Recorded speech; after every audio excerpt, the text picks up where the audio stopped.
Guys আজকে একটি dish হবে, এর জন্য চুলায় তেল দিল পেঁয়াজ, পানি, রসুন বাটা, আদা বাটা, হলুদ গুঁড়ো, লবণ গুঁড়ো।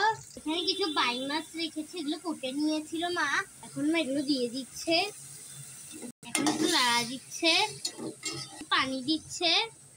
গাইস দেখুন আমার মা বাইং মাছগুলো তুলে নিয়ে এখন আলু দিয়ে দিচ্ছে, একটু নাড়া দিচ্ছে, আলুতে ঝোল দিল, মাছগুলো দিয়ে দিল, টমেটো সস, তরকারিতে হয়ে গিয়েছে। এখন ধনিয়া পাতা দিয়ে দিচ্ছে মা। দেখুন গাইস চুলাতে একটি ভর্তা বানিয়েছে আমার আম্মু, তরকারিটা হয়ে গিয়েছে, নামিয়ে নিয়েছে। দেখুন একটু খাবার জন্য নিচ্ছে। দেখুন বাইং মাছের তরকারিটি আলু দিয়ে পাতলা ঝোল হয়েছে, দেখতে কতটা সুন্দর তাই না? লাগছে এখানে সোনা পড়ে গিয়েছে, সোনার টুকরো লাগছে এখানে।